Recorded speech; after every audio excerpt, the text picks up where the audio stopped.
everybody, and welcome back to Odin's Movie Blog. I am the critic who is a cynic. Hope everyone is doing well out there. Let me go ahead and just get started off with the patrons so that I don't forget. First off, huge shout out to Dion, one of my patrons. Next up, we have A Grey Jedi, Adam Shawhan, Albertus, Delete System 32, Edward Coleman, Enrique Evangelista, Entertainment Hacker, Frank the Tank and the Shawhan Wiener Dog Clan, Harold Francis the Hunka Chunka Funka Monkey, Inflamed Wood, Trap Productions, Jason Clark, Jeffrey Toon, Jonathan, Laura Story, Matthew Kadish, Mr. Peabody, and his evil twin, Outpost Dyer, Perpetual Punster, Projar Sarif, Proper Jeremy, Shanglong, Sir Lance Elato, Theodora, the DJD Show, Those Two Ball Guys, Tina B, and Wolfgang, Lounge, and Mary, Vidalis Mayhem, dropping off a $2 donation. Whoops, forgot this was the proper route to do it from now on. OL business handled. Well, Mary, thank you very much for the super chat. Appreciate it. Always appreciate the donations. Always helpful. What we got going on here? We got going on here. Mark Larsis says, do you watch American Gods since you star in it? No, I do not. I've heard good things about it. Mr. Peabody, what's going on, dude? MCOC Josh, what's going on, bruv? What's going on? Greta, how is it going? Tina, damn right. I took care of it. Tina. Greetings, all father, says Alex Martinez. Jim Smith, what's going on? Gannison, what's going on, my bruv? Let's see. Hello, my lord. What's going on? It's Trap Productions. Dalton Mortimer. Hello, good sir. How art thou? 8-Bit Snake Boy, what's going on, bruv? Hound 3000, Woof Woof Odin, everyone, what's going on, bruv? Retro Jesus, what is going on from El Salvador? Well, hello, greetings from El Salvador. Thank you so much for joining us here in the States. Slicer says, any chance you can fusion dance with Clownfish TV so I can watch both streams? Unfortunately, I cannot, but I understand if your loyalties are split, and I am not hurt if you decide to go in that direction. But, guys, I've been doing some maths. And you know what happens when Odin starts doing some maths? There starts to be some brainstorming, and there starts to be a lot of theories and thoughts and speculation. Sometimes the speculation leads in a correct direction. Sometimes it doesn't. However, there is some fishy stuff going on with the Captain Marvel box office numbers. Things that I, as a sad rookie, it seems, had totally forgotten about and totally blanked out on when we got those box office numbers for the weekend. Now, there's no denying that the numbers are extremely high. It's already broken even. It's already making profit. However, here's what I figured out. Wookiee Lives Matter. What's going on?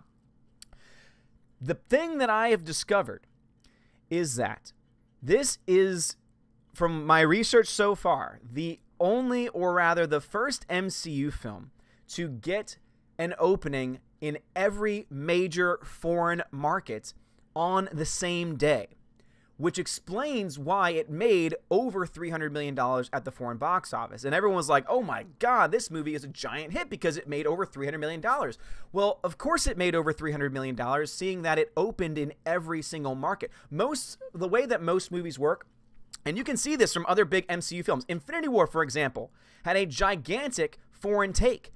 However, it did not open in China on the same day. It opened in China later on. You look to, let's see, Black Panther also opened in China about a month later and opened in Saudi Arabia, Japan as well. Opened up in various countries on different dates. Captain Marvel, on the other hand, opened in literally every major market except for Japan, which Japan actually only maxes out around $10 million in Nigeria, which is not known for being a big moneymaker. So basically what they were able to do was that they were able to somehow, some way, Disney was able to book the theaters in every major market, every major country on the same weekend. And that explains why it had such a massive opening weekend, because when you actually look at the domestic totals are actually pretty standard fare. Like, seriously, it's a pretty standard opening for not only an MCU film, but also just for a general big box office release as well. There's really nothing special about it. It was that foreign total that everyone's like, oh my God, this movie's doing bank overseas.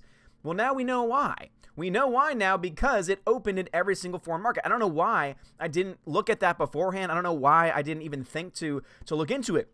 But the reason why I think that's important is because in most situations, for most movies, it opens up over time. Normally it opens up in a lot of markets on one date and then opens up in other markets a month down the line, sometimes just a couple weeks down the line. And because of that, you see that it's a way for them to try and basically pace themselves to continue to make money. Again, that's what we call in the industry having legs, continuing to make money even after the release.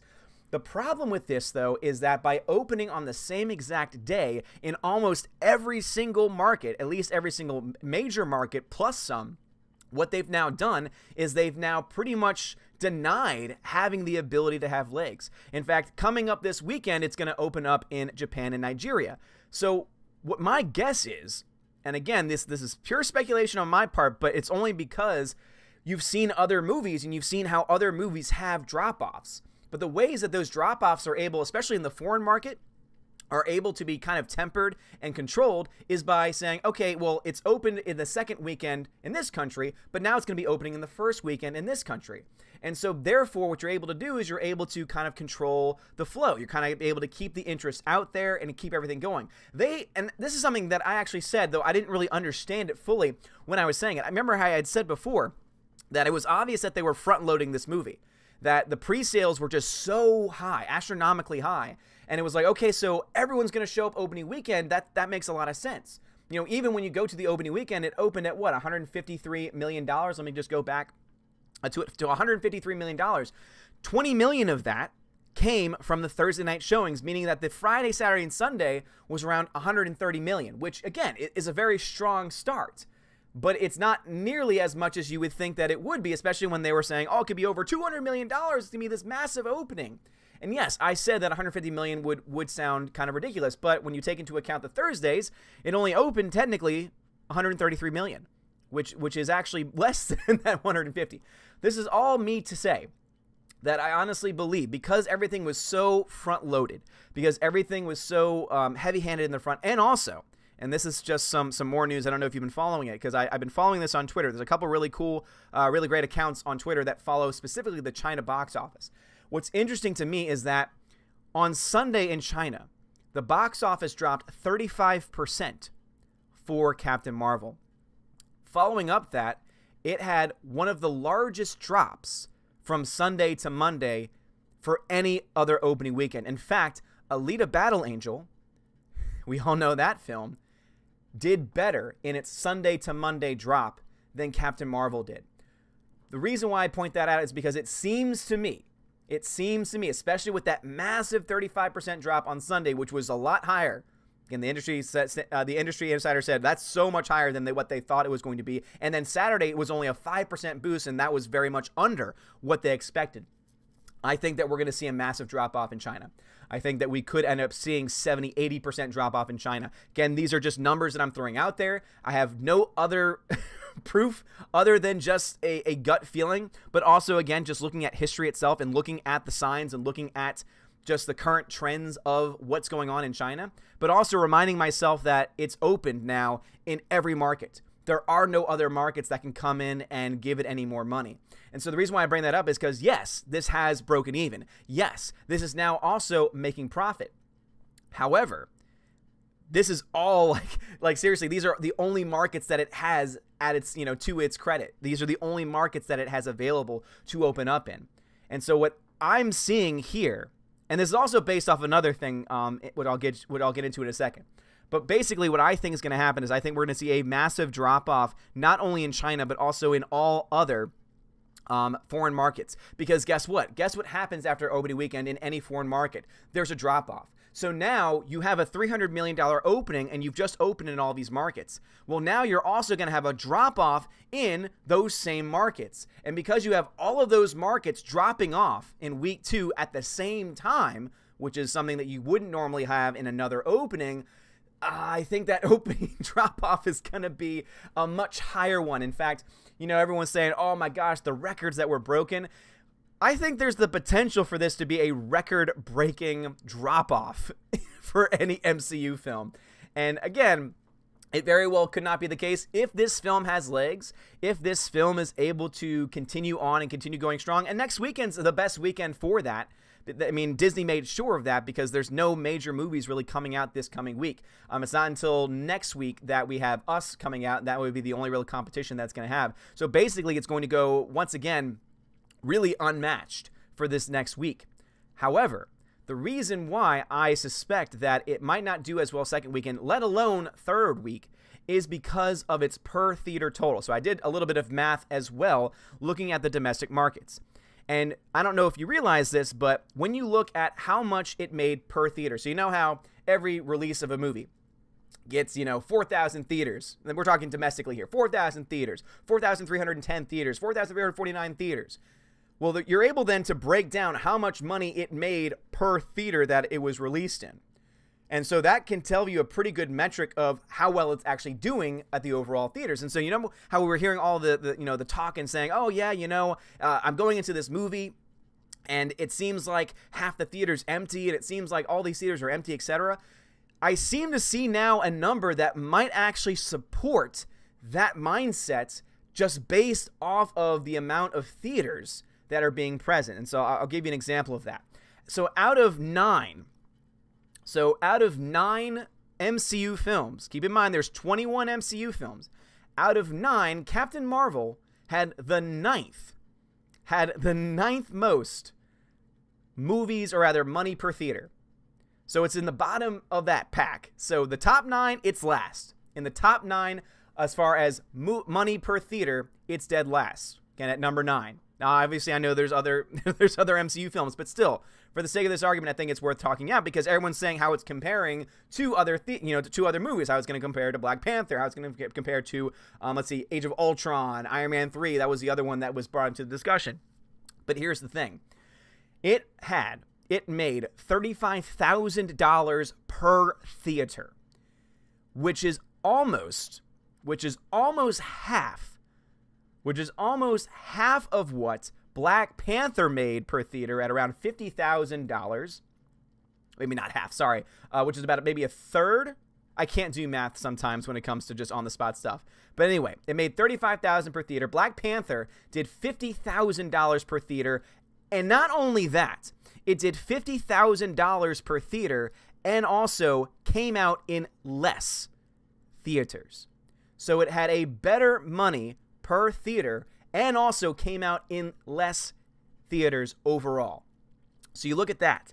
You also look to the fact that there are 3 other films that came out in less theaters than Captain Marvel did that actually had a better per theater total, including Ultron, which had $46,000 per theater, Iron Man 3 with $43,000 per theater, and Civil War with $44,000 per theater. What I'm trying to point out here, what I'm trying to say, is that yes, the domestic number overall is pretty high, but that makes sense when it has one of the highest theater releases in the U.S. from the MCU. It came out in 4,310 theaters. The only 2 movies on here that had more theaters were Infinity War and the first Avengers film. So you had this film that had all of the theaters that it could possibly get, and even though it had all of those theaters, it still only made $35,000 per theater. And so I'm looking at that number and I'm saying, okay, so it's obviously not doing as well at the actual theaters themselves. So yeah, it might have made all the money, but guess what? That makes sense because it was released at a crap ton of theaters. So literally any person who wanted to go would never find a sold out show, would just be able to go whenever the hell they wanted. So it makes a lot of sense that, again, you see this kind of low total, and this is just domestically. You add on top of that the fact that it opened up in every foreign market, and you add on top of that the fact that it seems to be falling in China already with its 35% drop-off on Sunday, and then its further drop-off on Monday, which is, from what I've heard, again, from these sources, is one of the worst drop-offs in MCU history from a Sunday to Monday. I think that we're seeing ourselves a very, very interesting story because, yes, this film had a massive opening, and no one's going to deny that fact. I'm not going to deny that fact. This movie made so much money that it's already profitable, and that is something worth talking about. However, from the very beginning said that this movie was going to be profitable. I had a question as far as how much money it was going to make. My original range was between $450 and $650. Now, if we see these massive drop-offs, especially in China and other countries, seeing that all the drop-offs are going to happen at the same time for the same weekend and will continue to go in pace with each other and won't be spread out over different months and different weeks, I think that we're going to see a massive fall-off. Now, that's just me. That's just based off of this math, this quick math I did. The fact that domestically, it did not have nearly as good money per theater. I think that's a major issue when it comes to the domestic totals, and also adding on to the fact that it had probably one of the biggest foreign openings of all time, meaning as far as opening in almost every other country possible on the same date, which is very unlikely, with the two, of course, exceptions being Japan, which is about a $10 million number right there, and of course also Nigeria, just to give you kind of a mindset to what, let me try and just pull that up for you a sec. For Nigeria, let's see if I can pull this up by country. So for comparison, Black Panther, did Black Panther even open in Nigeria? According to Box Office Mojo, it didn't even open in Nigeria. That's interesting. But let's see. What was the other one? Japan. So in Japan, it made $14 million. Black Panther, which made $1.3 billion worldwide. So that kind of gives you an idea that Japan, it's going to give it a little bit of money. It's going to give a little bit of cushion. But again, guys, I think that in its opening weekend, it's already made the cap of what it's going to make. And I think that almost all but guarantees a massive drop-off. And if we see a massive drop-off, we could potentially see this film peter out. And not only peter out, but peter out so quickly that the billion-dollar dream that it had the potential for might dissipate. I don't know. That's just me. So anyway, let me go ahead and get to the comments at this point. I do have a... let's see, I do have a super chat here, but also before that, Christopher W. Hearn, welcome to the channel. Sapphire TCSN, welcome to the channel. And let's see, Klein Dropper, welcome to the channel, and thank you for the super chat. I'm disappointed. I'm disappointed. I thought Marvel fans had standards, but they appear to be mindless zombies willing to consume garbage. Let's see what the drop-off is. I'm right there with you, Klein Dropper. I think that the drop-off is where we're going to see, because again, beforehand, as of this weekend, you know, I totally admit I was saying, hey guys, look, I was wrong. I was wrong in my predictions. I was not reading the market correctly. However, two things can be true at once. I honestly believe that the fan backlash for this is indeed a real thing. However, I think that it was covered by the fact that it was opened in a almost record number of theaters. Not just that, a record number of IMAX theaters. That I do know for a fact. Again, it wasn't the record number of total theaters because Infinity War and a couple others had higher theater counts, but it did open up in a record number of IMAX theaters, and it did also open up in a gigantic amount of 3D theaters. And because of all these factors, and also looking at, even with all of that though, its take per theater was very low. That to me says, okay, so yeah, it's making money, but that's because you have literally just put it into all of these theaters, and on top of that, you've also let it open on the same day in every single foreign country that's going to bring in money. So I'm looking at these numbers, and I'm looking at the overall sentiment, and honestly, I cannot, for the life of me, and Tim Pool did a really great video on this. I keep yelling out Tim Pool, but he's been covering this Captain Marvel stuff, and he's pretty much shown why the entire narrative that was done by the media saying, oh my gosh, it was a review bombing, and that's why the numbers on Rotten Tomatoes were so bad. He was basically showing it's like, no, that's factually inaccurate. And the way that the best way he explained that was, look at Metacritic. The critic rating is at a 64. Look at the audience rating. It's at a 59. That's very close to each other. And also on top of that, it was already revealed by Sci-Fi Wire that these reviewers, these critics, will cook their books, will cook their reviews in order to save their access. So in my mind, what I'm seeing here is that, no, I think that there is a large number of people that are upset with this and are pushing away from this and are boycotting this. And I think that it'll actually show more so in that second weekend drop-off than anywhere else. Because if this film has one of the greatest openings of all time, okay, that's great. But if it's not able to have legs, if it's not able to continue to make money down the line, at that point then, again, it's already profitable. So it's not like it's going to bust. It's not going to bust. It's already made a profit. That is a done deal. But it looks like we could find ourselves in a situation where the film peters out so much that it only gets to maybe the $650 or $700 million range. That all the people were saying, oh, it's going to make $1 billion. We're forgetting the fact that, again, domestically, the per theater number was not very good. Most of the people who are going to support it, who are going to see it opening weekend, have already seen it. And I would say that there's definitely evidence to suggest that the reaction is mixed at best. And that's going to affect next week's numbers. And if it's already not having good money per theater numbers, that doesn't bode well. If it made $35,000 per theater this week and there's going to be a drop-off, I mean, yeah. Oh, man, it's going to be fascinating. It's going to be absolutely fascinating. Anyway, so sorry, getting into the chat itself.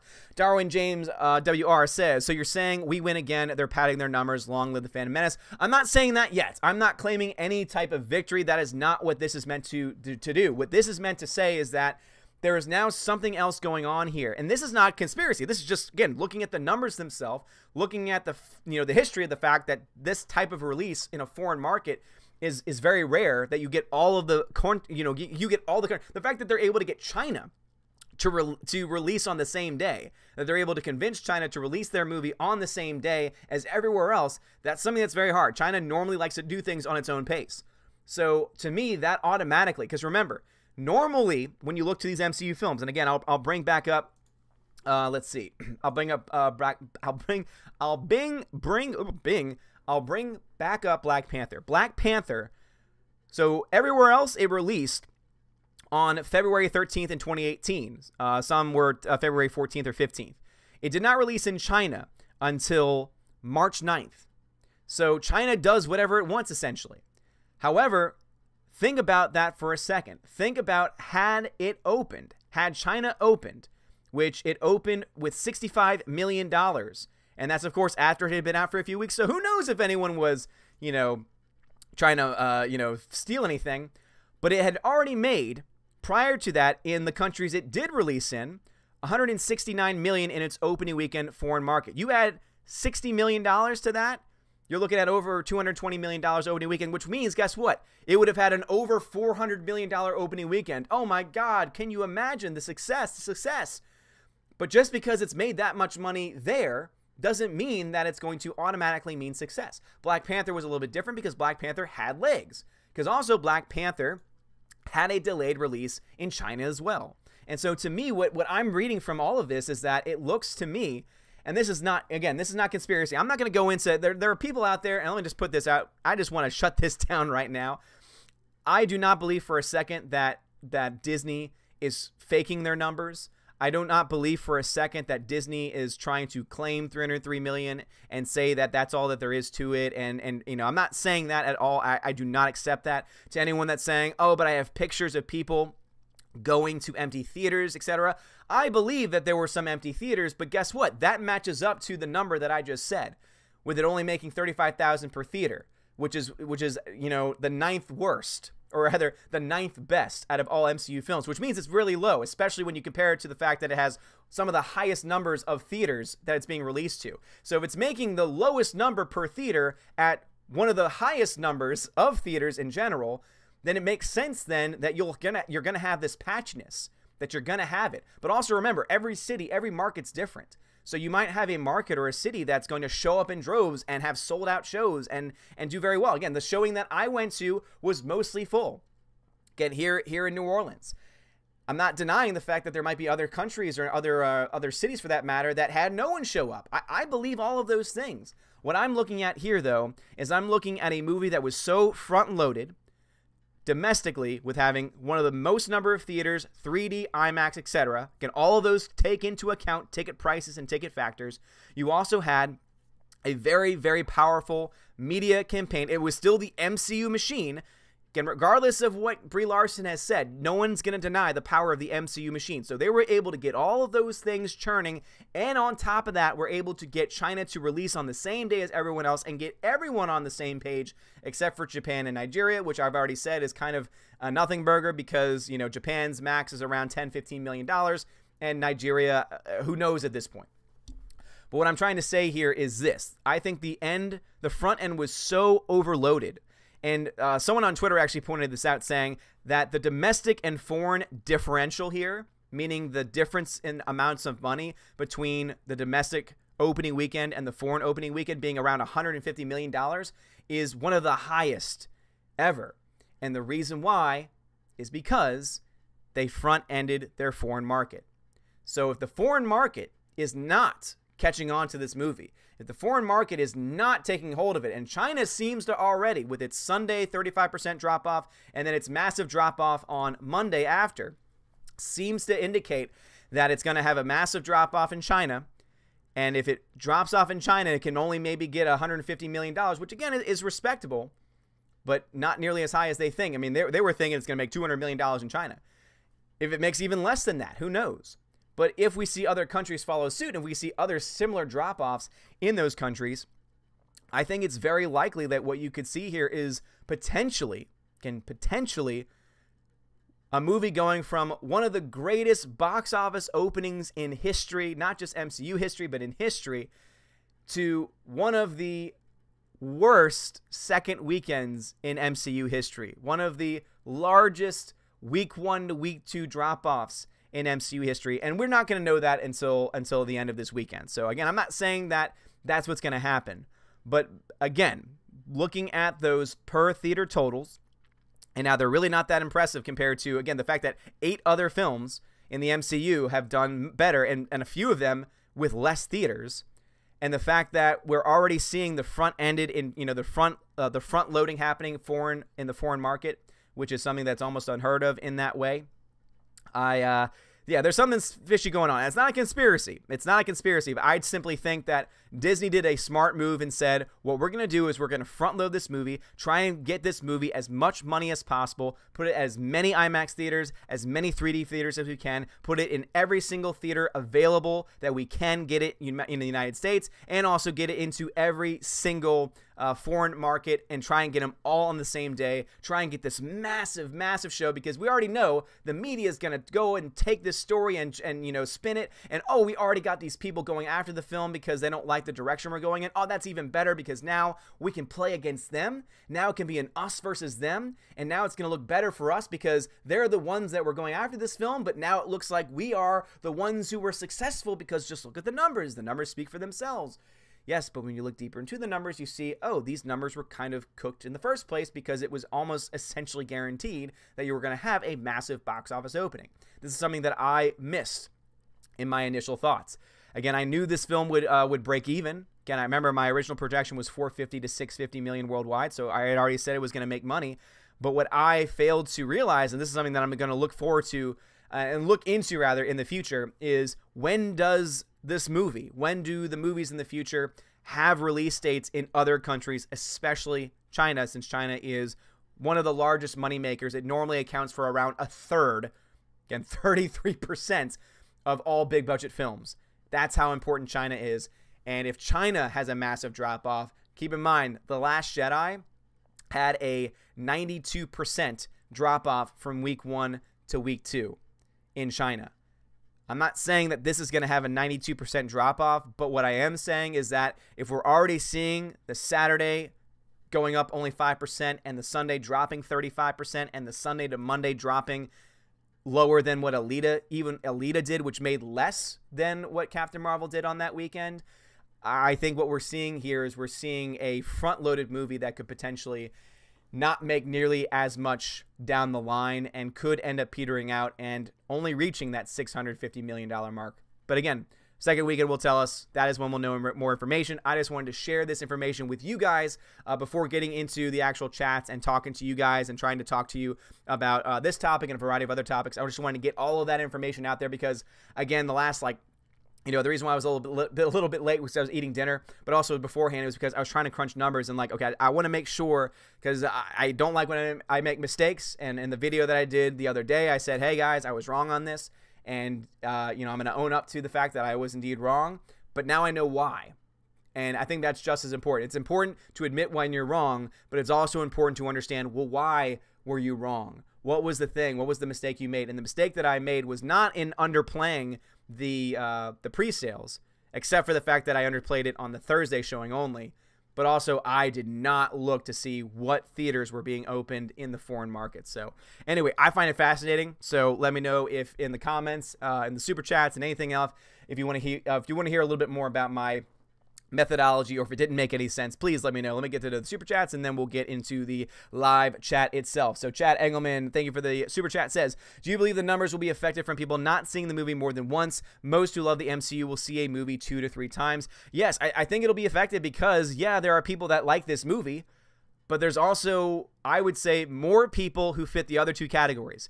There are a large chunk of people, I'm not going to say a majority, but a large chunk, I would say a sizable chunk of people who either hated or don't want to see the movie in the first place.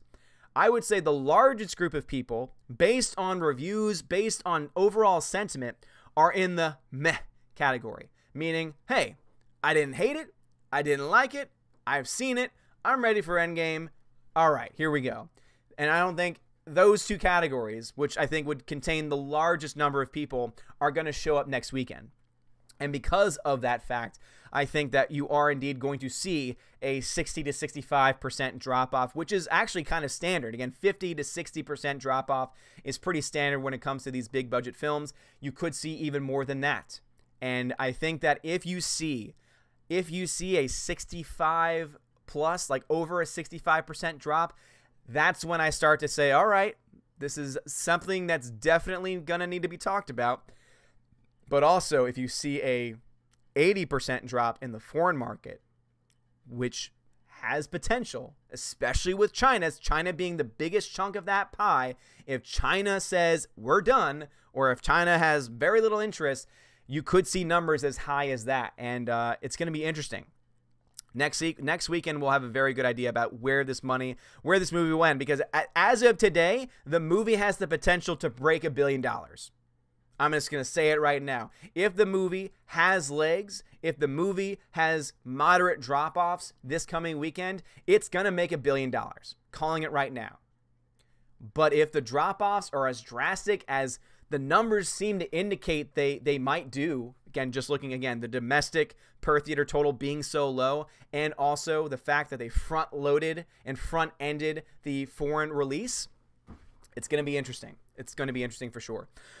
Let's see, Darwin, I got to you. Nitrium, before the chat jumps on me. Nitrium says, what sort of competition for the same demographics does it have over the next few weeks? That's actually a very good question. So what he's asking for is, what kind of competition are we looking at this coming week? So this weekend, there really is no competition going on. The biggest releases that we have are Captive State, which I've never heard of, but it's in 2,200 theaters. 5 Feet Apart, which I've also never heard of, 2,600 theaters. And the biggest one would be Wonder Park with 3,500 theaters. Wonder Park is a Paramount animated movie.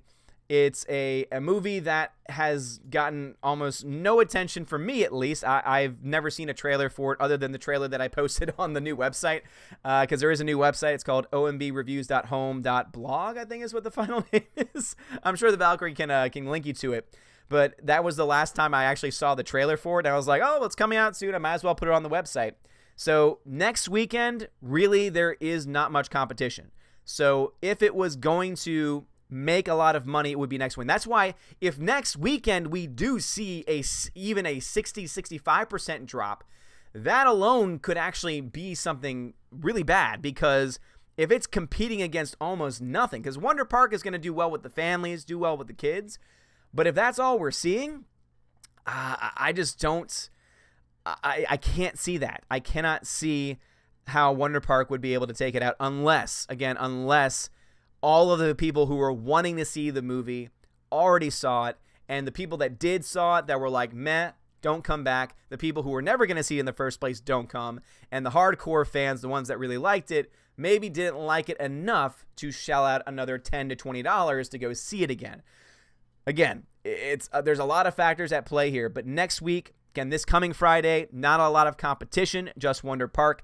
It's March 22nd that I think we'll finally see a bigger turnaround, because that is when the movie Us comes out. Jordan Peele's Us, the new horror film, that is going to do very, very well at the box office, for the mere fact that if you had never seen the last Jordan Peele film, Get Out, which I personally loved, I thought it was Obviously I understood that there was a lot of the racial overtones and everything and a lot of the racial commentary, but the fact that he was able to make a good movie with all of those other things implied, I liked.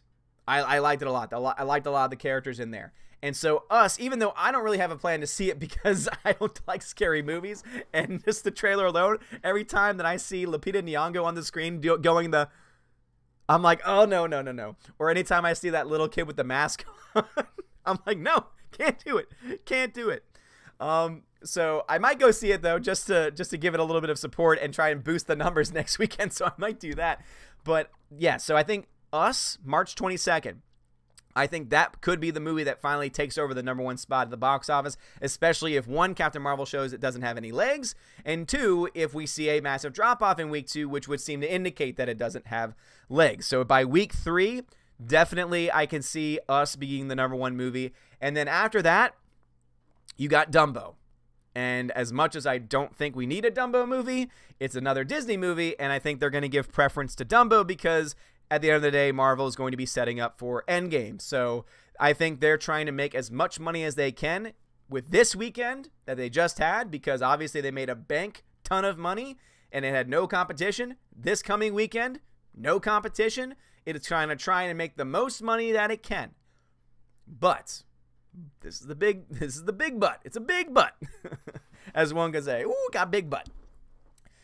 If the drop-off is as drastic as I honestly think it could be, again, just based off of the per theater rating and also based off of the fact that it's opened up in every single market it could possibly open up in, I think that next weekend it's going to be interesting. It's going to be interesting, to say the least.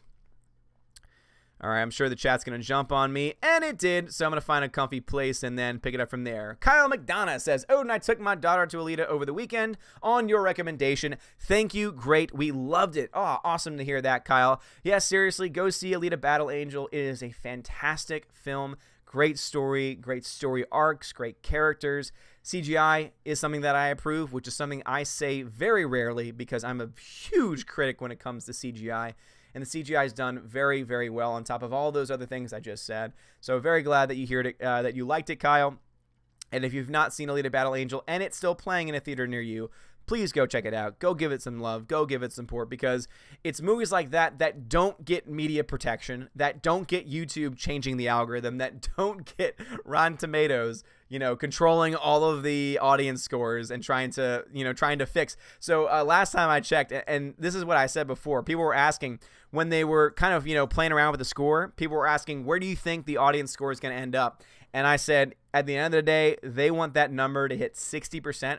Because as soon as that number, and it's at 59% right now, as soon as that number hits 60%, from the last time that I checked, the popcorn comes up.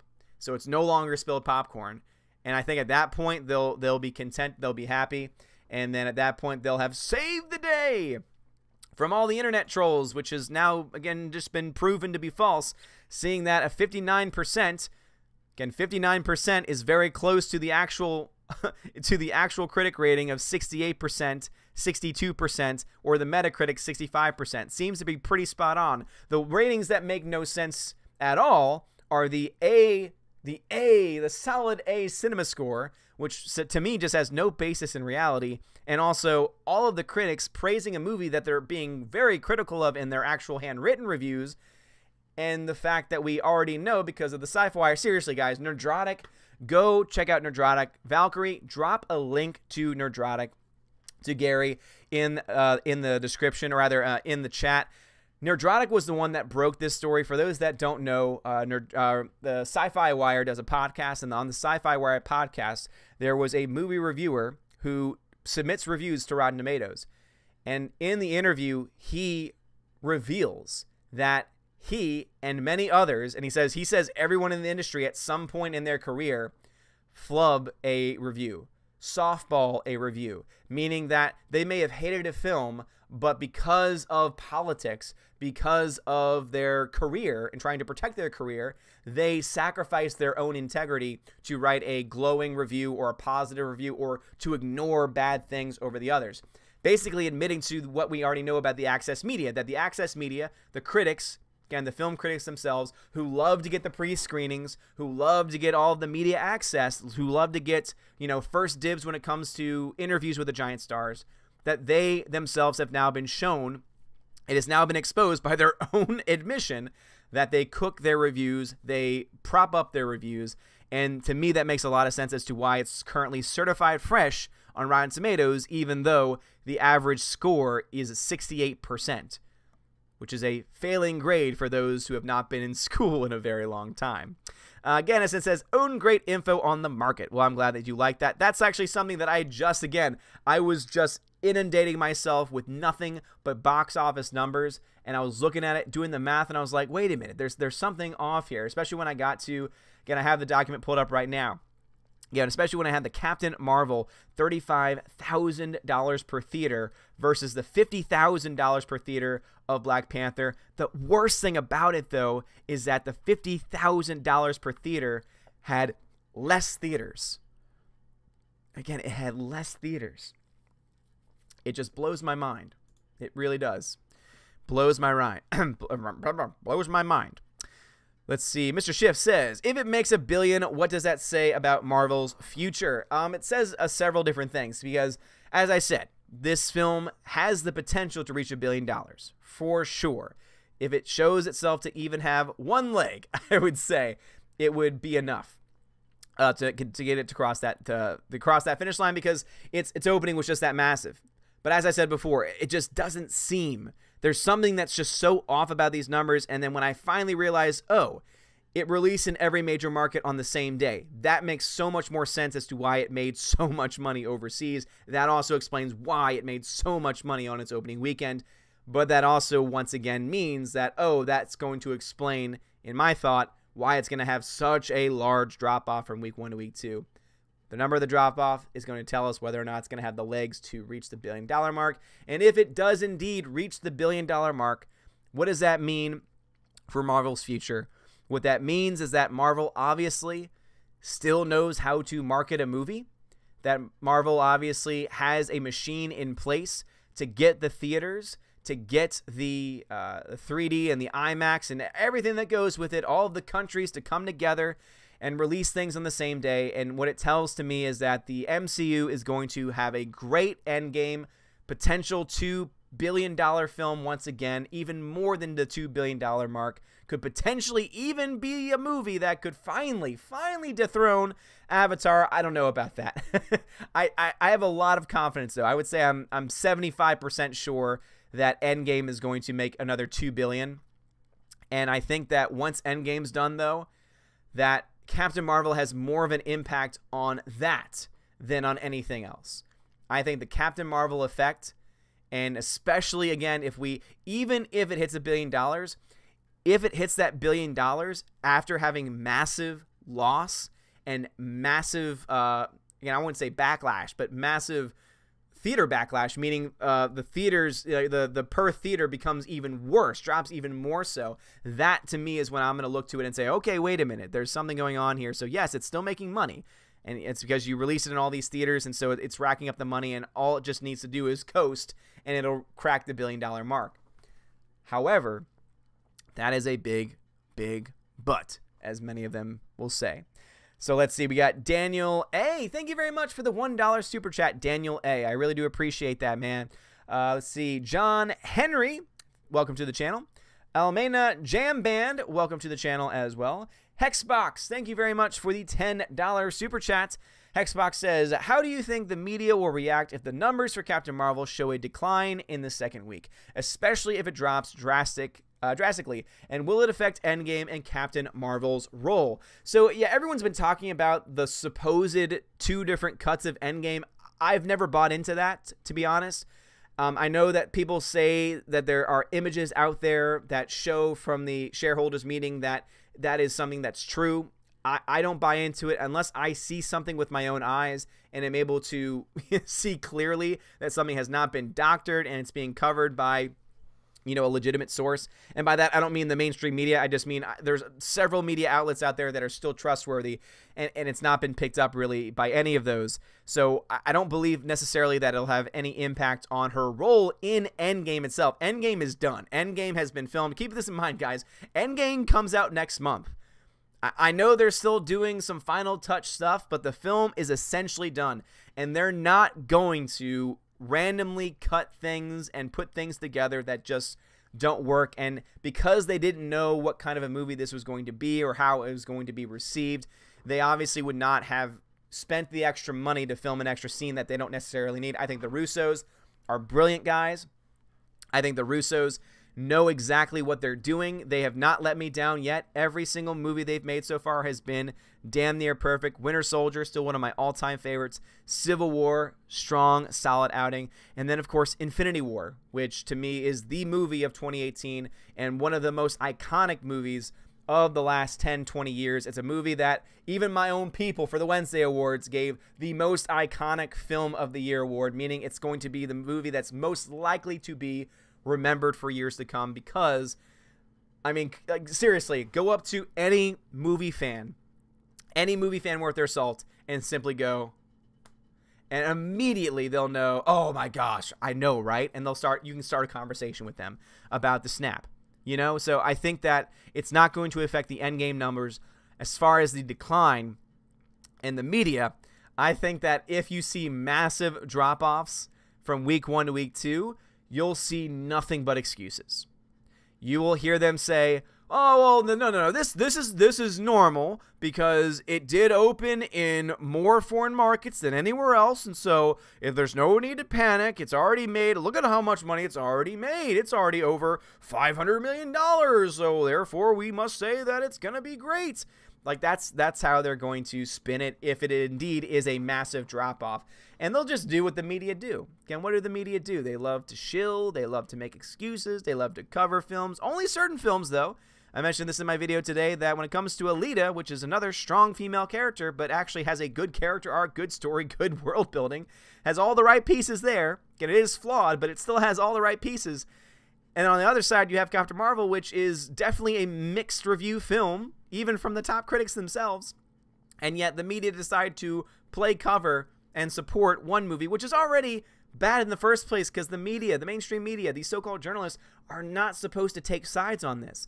If I go to Forbes.com, if I go to Scott Mendelson, and if he is the head box office guy, I don't want to have to read his opinions on how the so-called Alita challenge failed. I don't want to have to hear his opinion on all the trolls and the trolls campaign failed, when he himself obviously doesn't even know what a troll is. The fact that his very title alone fulfills the very definition of what a troll is. If he thought that he was not making that title to try and piss off people and cause a reaction, you do realize that that is what a troll is? It's just amazing to me. It really is. So, yeah, that's my thought on that. But Hexbox, thank you very much for that super chat. I really do appreciate it. Eric Rhodes says, if the film breaks 800 million, remember you promised us a show. Oh, wait a minute. What did I say? The speaking show? What show did I promise? I know that I said that. Eric, thank you for reminding me. I know that I promised that if it broke that number that I would do something. Remind me what it was. Was it the singing show? Karaoke?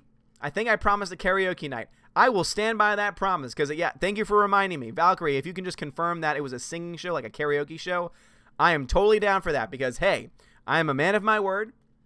I'm never going to back down from the things that I offer.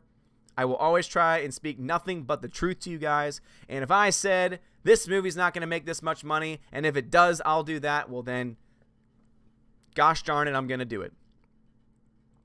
Tina says, what are we linking to? Nerdrotics channel. Hopefully you heard me. Popstar Gun says, the mouse goes woke, the SJWs go broke. Yeah, no, seriously. Because, yeah, they may have made money on this one, but that's because they were banking on the goodwill of a lot of MCU fans. No one was denying that the general MCU fans were going to go see this movie. Again, no one was denying it. But even the MCU fans really, in reality, and people can say, but the box office numbers say different. No, in reality, they did not really show up in mass droves, more so than all the other films combined, than any other. again, I've already pointed it out. Again, per theater, Captain Marvel made $35,000. And it was released in a large number of theaters overall. And I think that that's something that needs to be talked about. I think that's a point that we need to start bringing up, saying, yeah, you did okay, but in the top 9 movies, in the top 9 tickets per, or rather the top 9 money per theater, again, money per theater for your movie, Captain Marvel ranks 9th. So yeah, that's impressive because it's in the middle of the pack, but guess what that means? It means that as far as it's making money per theater, it's in the middle of the pack, and it's got controversy around it. And yeah, everyone saw it this weekend because everyone that was going to, and the generic MCU fans went to go see it, but will they go back? Will people see this multiple times? This has not come across as a movie that it's going to be seen multiple times by a lot of people. And as I said before, that foreign number, it's been artificially boosted up by the fact that they've gotten all of these markets to come out in the same time. A lot of factors going on here. Let's see. Wayne says, let's talk more about Alita. Make me feel better about getting a sequel. I covered this in my video today. There is some good news. For starters, it has broken $300 million in the foreign market. That's very good. It's still not quite enough. Right now, it's sitting at around $382 million worldwide. It needs to make $430 million in order to break even. The good news that I can report, though, is that it has indeed been confirmed that Alita is getting an extension in China. It will now be playing in China through April 21st. That's a good thing because it means China believes Alita is making enough money to be able to stay in theaters that long. What's important to know about China is that China is very, very specific with which films it releases in its theaters. When it comes to American audiences, when it comes to rather American films, when it comes to Western films coming into their theaters, they only ever usually give a 4-week window, saying, all right, here's your window. Keep in mind that you only get 25% of the box office. We get the rest. We get 75%. You get 25%. And if you don't do well, we have the obligation to pull your movie. For Solo Star Wars Story, it lasted, I want to say, 2 weeks, and then they pulled it early because it was doing so bad. Alita, which has now been out for, what, 3-4 weeks in China, has just got an extension, and if you're going all the way until April 21st, that says to me that they have a pretty fair amount of confidence that the film's going to make, you know, at least enough money to keep justifying its existence at that level. And so the closer that we can get that, and I think that most prognosticators actually do believe by the end of its run, seeing that it made about $11 million this past weekend at the entire foreign market, it's going to reach most likely $400 million by the end of its run. And if that happens, the closer it can inch to $430 million is the less it needs to make up in the box office. But here's the big kicker. It's got a passionate fan base.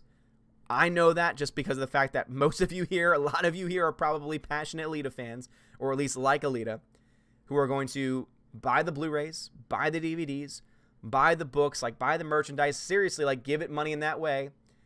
And I think that there's going to be such a strong level of support in a true grassroots effort to push this movie to a sequel that I think it's going to end up earning one that way. The other thing that gives me hope is that Edge of Tomorrow, Live, Die, Repeat, which cost more than Alita and also made less than Alita, now has a sequel. It took them a little bit longer, but it now has a sequel because there were obviously enough people after the movie came out, especially on DVD and Blu-ray, that went out and bought it in crazy amounts because it was actually a really great film. It was one of the best films of that year. I think Alita is going to have a very similar effect. The fact that it got that extension in China and the fact that I know the Blu-ray sales are going to be very high, you know, maybe not record-breaking, but still solid enough to make it some money, I think that will definitely, I think it'll be okay.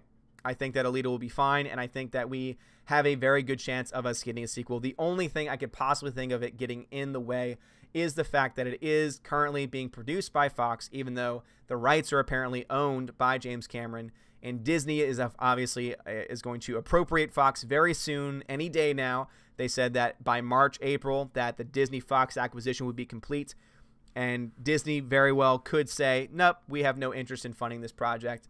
But if indeed James Cameron owns the product, he could easily bring it to a different company. So it really depends. Basically, if you're a fan of the franchise and if you want a sequel, keep at it. And I'm not just saying go out and watch it in theaters, nonstop, but it just means, hey, when it goes out on DVD, Blu-ray, buy it. If it ever becomes available to rent it. Bring family, bring friends, recommend it. Do that kind of stuff. Because it's that kind of ground root stuff, that's that kind of a passionate fan base that is able to push projects that maybe weren't seen as financially viable and getting them an opportunity to have a second chance. So, alrighty. So hopefully that alleviated some of your fears. I think the chance of a sequel are still very, very high, and that China extension is very, very good news. Let's see. Mr. Schiff says, will Birds of Prey flop if there's SJW stuff in the marketing? I don't know.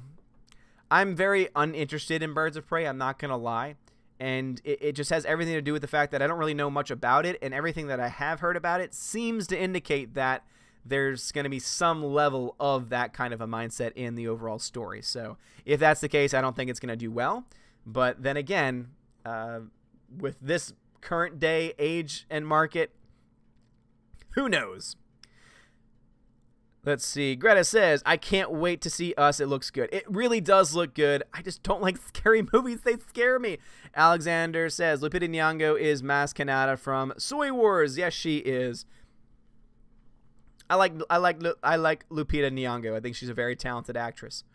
Rhaegar says, as a former horror movie connoisseur, Us looks cheesy. Oh, Rhaegar Targaryen calling out everyone, throwing out them bombs, man. Woo, boy. I think it looks fine. As someone who is not a horror movie connoisseur, but just a general audience member, I can say that it looks terrifying for me. And I would say this more than anything else, it's the music. The music gets me every time. Every time I hear that, dun, dun, dun, I'm like, oh my gosh, I'm about to die.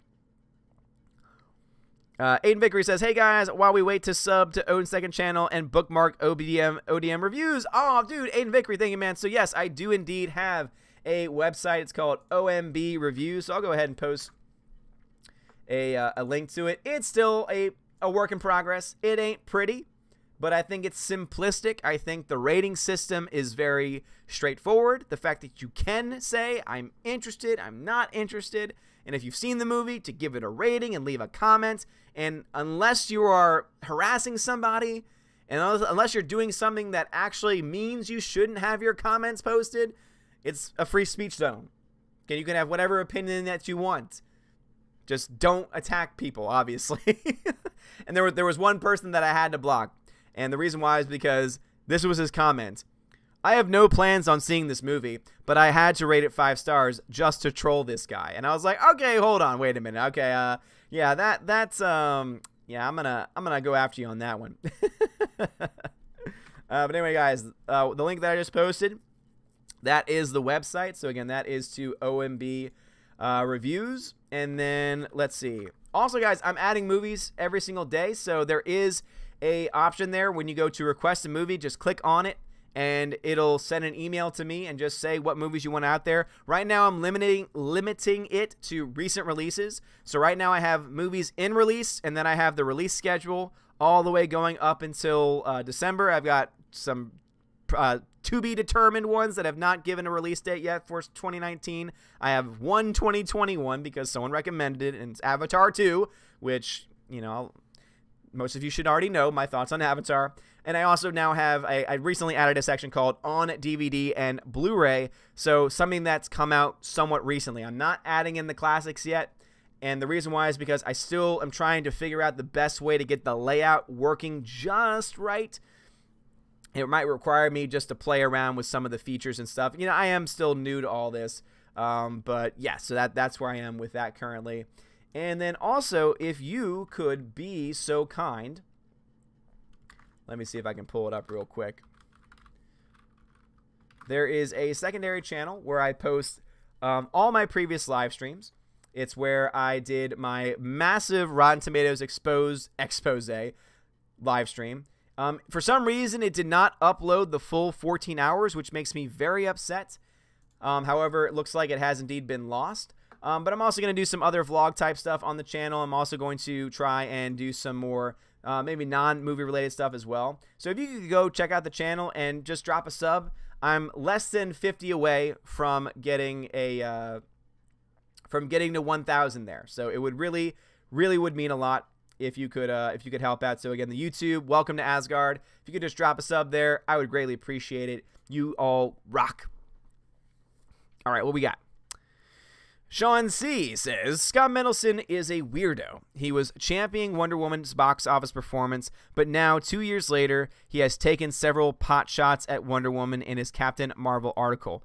Yes, Scott Mendelson. For some reason, I thought of Ben Mendelsohn. I was like, oh, no, not Ben Mendelsohn. Scott Mendelson, yes, Scotty Boy. Scotty Boy is what I like to call him, and Scott has become nothing more than a politicized SJW shill. He puts politics and spin into every article, and all that he does is cover the box office. And he actually does it really well. If you actually just go to his numbers, and if you go to his methodology, it's mostly sound stuff. You know, as someone that follows the box office, I'm like, all right, dude, if you could just get your head out of your ass and just focus on the numbers, I would be sharing the hell out of your articles. I would be giving you so much praise. But when you have titles, these were 2 titles that he had. The first was that hashtag Alita challenge fails. And it's like, okay, why is that a commentary? You could just talk about the box office for Alita instead. And then the other one he said was, you know, Captain Marvel proves the trolls wrong. It's like, why are you writing an opinion piece when you're supposed to be giving me an objective look at the box office? How have objective box office numbers now become a subjective point of view? It doesn't make any damn sense to me. But yeah, dude, like, it's so funny to see all of these shills just go out of their way to try and back out on things they said before. Because guess what? When Wonder Woman came out, everyone loved it. The media ate it up.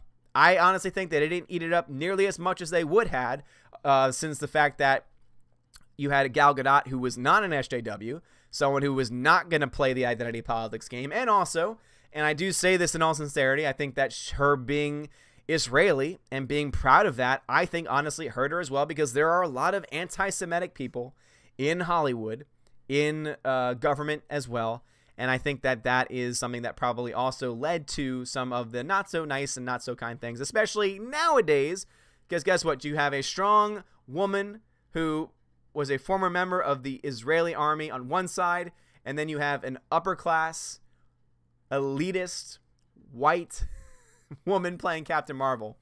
What do you think? Which one do you think the media is going to support, no matter what?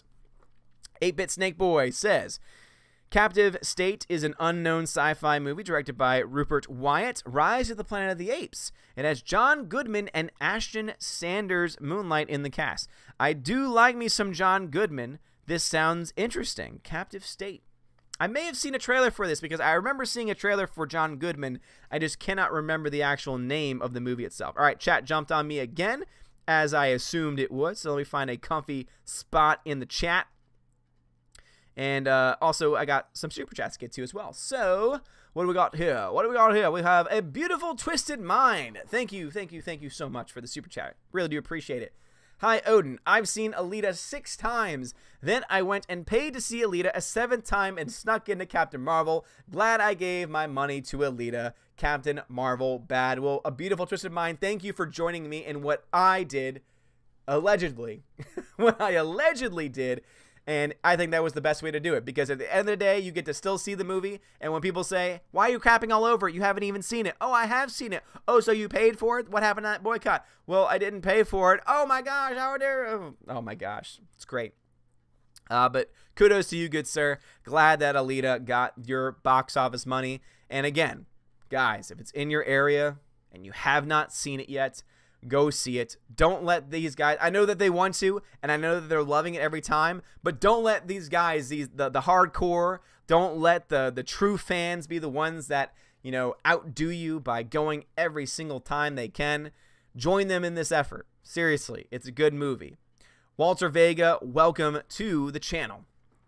All right, Grandmaster Yoda. Hello, good sir. He says, Odin, I think Alita's flaws are small things we don't give a damn about. It's my favorite at the moment, and I found my all-time favorite moment of any movie in Alita. God, I love this movie. Glad to see it 5 times. I would say, as far as favorite moments are concerned, It has, in my opinion, the best use of the F-bomb that I can ever remember. And as someone who tries to avoid cursing on my channel, as someone that tries to avoid cursing just in life in general, the fact that after she made those after she has that moment, and it's just like, you're just, mercy, and I'm just like, psh, and it's like, again, I don't want to do the whole phrase or anything like that, but just know it's phenomenal. And yes, one of my all-time favorite moments in any film from this point on. I've seen it twice myself. I saw it both times. First time I saw it in Dolby 3D, and it was beautiful. Second time, IMAX 3D, not nearly as beautiful, just because the IMAX glasses make my eyes hurt, because they're just not made right. There's just something wrong about them. And I loved it both times. Brought my wife the second time, and now she's an Alita fan, so I would call that a win in my book. For sure. All right, let's see. Halo says, I analyzed Captain Marvel's story, structure, pacing, and character development. It was a mediocre movie, and I think that's really what it comes down to. I can respect any person's subjective opinion about any movie. Even Anna, that Star Wars girl, and I'm going to call her out right now. Even though Anna, for some reason, likes Avatar and defends it, even though there are ponytail sex, and that same ponytail, that same dirty sexual ponytail, is also used to somehow connect to and ride animals. Let's just not talk about that. Even though she defends movies where fish sex is a major part of it in The Shape of Water, and she tries to defend it. Even with all of those things, being the case, I will say that I respect her because of the fact that she recognizes how amazing Alita truly is, how amazing her character arc is, how amazing everything about the character is as well. And the biggest thing too, and the most important thing I would say, is also it's about understanding that we can indeed agree that there is a subjective opinion. So what I just laid out from Anna, she can subjectively love the movies. I know that she's going to totally disagree with me here. And, oh man, she'll go after me too. So she can subjectively like the movie all she wants. It does not change the objective ridiculousness of the stories and the plots. And that goes for any film. You can subjectively like anything. Again, the best example I get, because some people say, like, oh, how can you really say there's an objective opinion on film? All right, I'll give you the best example. There's a movie called The Room. It is one of my all-time favorite films. It is also the worst film ever made. This has been confirmed by countless numbers of people. However, subjectively, I love it. I think it's hilarious. I think it's a comedic masterpiece, even though the guy was making it trying to make it as a drama. He did not try to make it funny, which is why I think it's even more brilliant. So, subjective thought, love the movie because it's hilarious. Objectively, oh my god, there are so many flaws. And this is the biggest problem that we have going on in film criticism, is that so many people, so many of these so-called film critics who give these 80% on Rotten Tomatoes, which really comes down to 6.81. Gosh, it's like that actually just keeps dropping.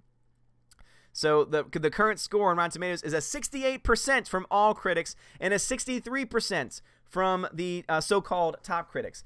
And what that means to me, how that translates, is that it's a mediocre film. It's a mediocre film. That's all that there is to it. It's mediocre at best. It's mediocre at best, but the problem is that many of these people are choosing to artificially support this film by giving it a 50%, like a 2 out of 4, a 2.5 out of 5, and then saying, but I'm going to call it fresh. And that's why you see the 80% certified fresh rating, when the actual rating itself is 68. That's why Metacritic at this point is actually probably the most accurate one we have, because at least it gives you an algorithm. It tells you exactly how they come up with their scores. And as I just said with those scores, this one's at 64. So this one's at a 64 out of 100, 64%.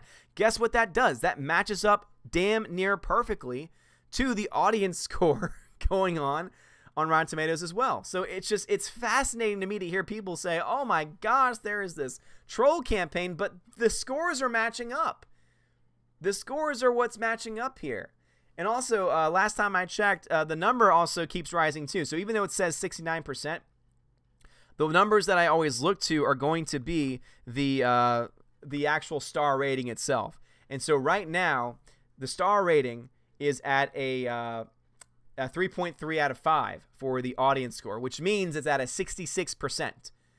So right now, we see, at least when it comes to the Rotten Tomatoes numbers, we see that, yes, the other number is set currently at 59.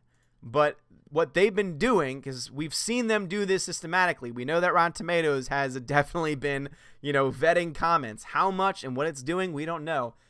But the fact that we indeed see that 65% versus the 59% that's showing means that that number is very soon going to flip up to it being a fresh movie from the audience rating. It's going to be a full cup of popcorn instead of it being flipped over. All right, I'm sure the chat's going to jump on me, but we'll do what we can.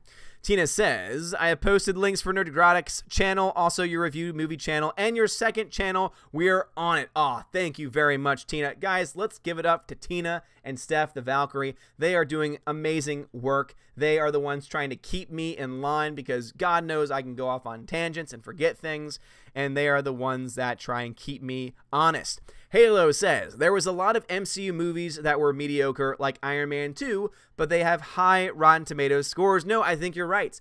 And I think that definitely dives into another point, which is the DC fans have long time had an issue with the MCU fans.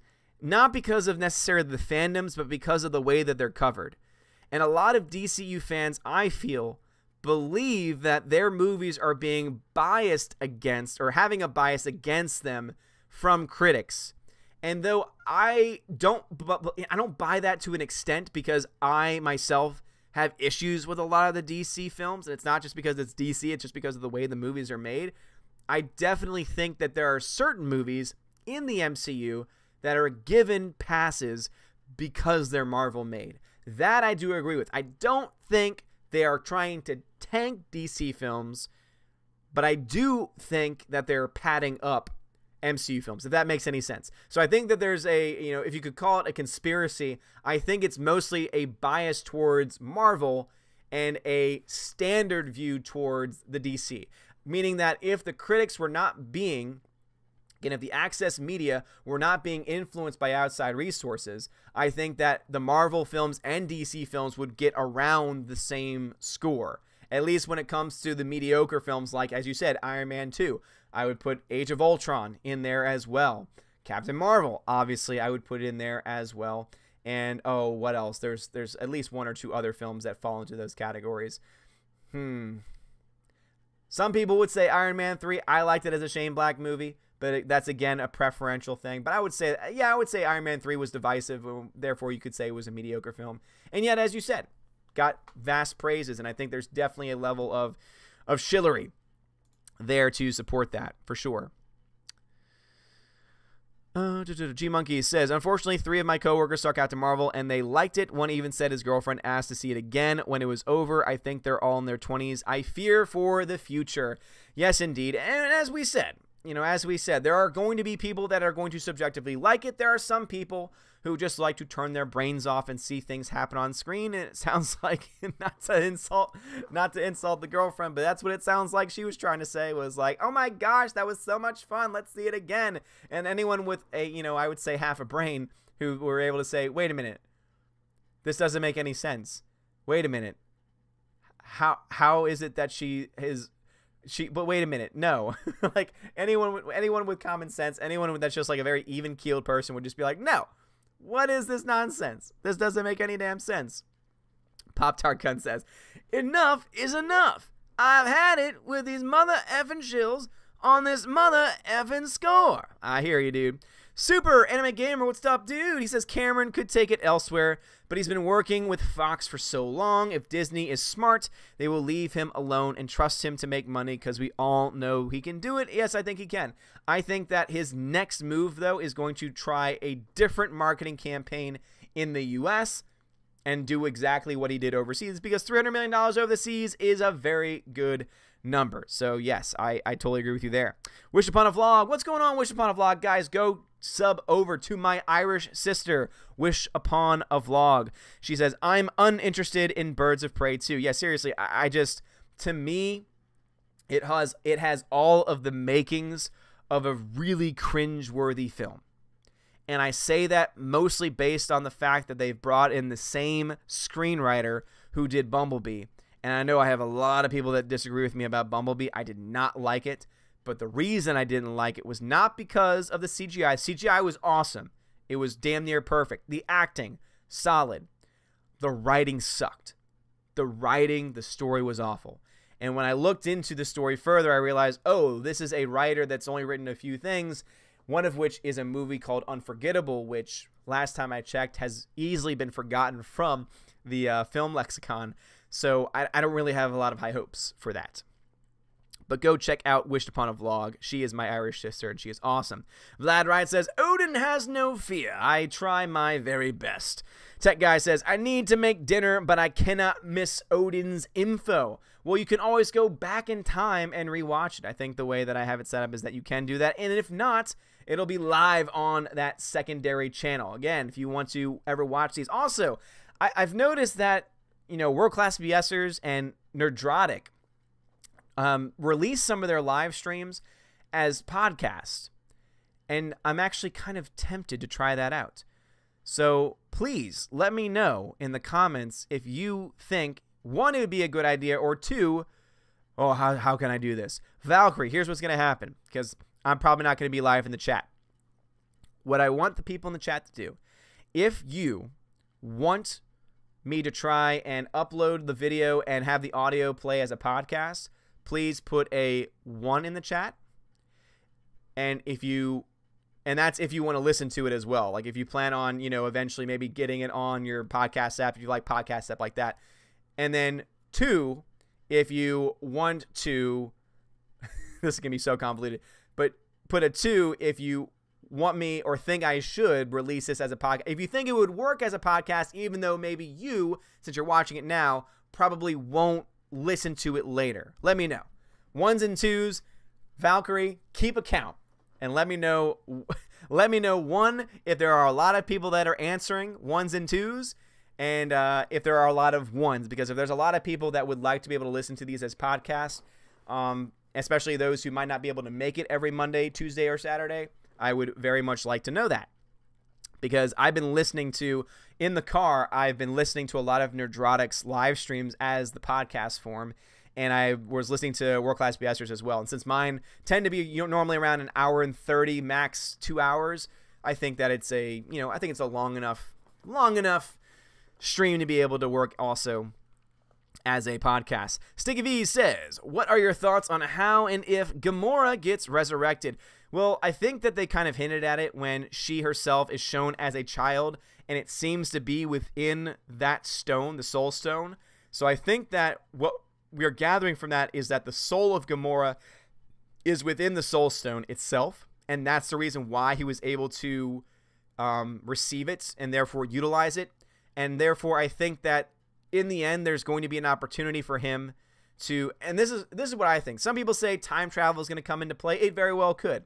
I personally, my garbage theory for this movie, for Endgame, is that the frickin' Flurkin from Captain Marvel is going to be the one that swallows Thanos whole and brings it into his little pocket dimension that's in his mouth. Because, yeah, that's a thing. I think that is also something that could happen. But more likely than not, what I suspect will happen is that Thanos will somehow be convinced that he's made a terrible mistake. And I think what you're going to end up seeing, and this is actually, if you're going to have a female character take down Thanos, it has to be Nebula. Logically speaking, Nebula makes the most sense with their history that they have together. But also, too, I think that it's not just he's being destroyed, but I think it's instead Thanos having an actual change of heart. Thanos has obviously shown himself to be, you know, someone who likes to delve into logic. And I think what's going to happen is that he's going to convince, or Nebula is going to convince Thanos somehow, some way, to release Gamora from the Soul Stone. And because of that, maybe with the Soul Stone no longer being active or whatever it is that happens, that basically does away with anything that does away with anything that the Gauntlet itself has done. But also, too, potentially you could have not just Gamora in the Soul Stone. Theoretically speaking, all of the population of the universe could also be currently within the Soul Stone. So you could see something like that happen. I actually would not hate that. I think that would actually be okay, because I think it would definitely be a good story of like a father-daughter, but obviously the father is a crazy maniacal person. But the fact that she might be able to, even though she's been mostly turned into a robot, show the heart that she has as well. I don't know. Out of all the endings that I've been told and have been rumored, that's the one that I hate the least. Pikachu PS3 says, what if Alita sequels become like Thor Ragnarok? I'm down. I like Thor Ragnarok. I loved Thor Ragnarok. Oh my god, if Taika Waititi did an Alita film, I would be there day one, because I love both of those things. Kurt Wiener says, did you see Hereditary? I did, begrudgingly, and I actually hated it. I thought it was so pretentious. To me, it was one of those higher, upper level, snooty horror films that doesn't actually do anything except try and prove itself to be so high-end in its thinking and so smart and everything. I don't like horror films in general, and those types of horror films, in my own opinion, are some of the worst, if I had to say so. Pop-Tart Gun says, Marcellus Wallace equals Rotten Tomatoes, Jules Winfield equals Captain Marvel, Mr. Wolf equals Disney. All right, I don't understand those references. Brad Noble says, Odin is not putting 5 on it. Not putting 5 what? Tina says, please give a shout out to my sister Valkyrie. She's had a long day. The week is going to be longer because it's spring break. I'm feeling down for her. Well, I'm sorry to hear that, Steph. Huge shout out to Steph. Again, both Steph and Tina, my Valkyrie, are awesome, but a huge shout out especially to Steph as she goes through a difficult week, it sounds like. So hope everything is going well. Halo says, I think the MCU will never have a negative word of mouth by the media because they made mistakes and they get away with it. I think that's a fair point. However, we could easily see that change if the box office scores for this change, and if the future of the MCU is brought in the same direction as Captain Marvel, we could see something similar. Let's see. Evo says, any plans to add TV shows to the site? No. TV shows would be that would be the last thing that I would add. And that would only be after I finally had a finalized template. Everything has been finalized.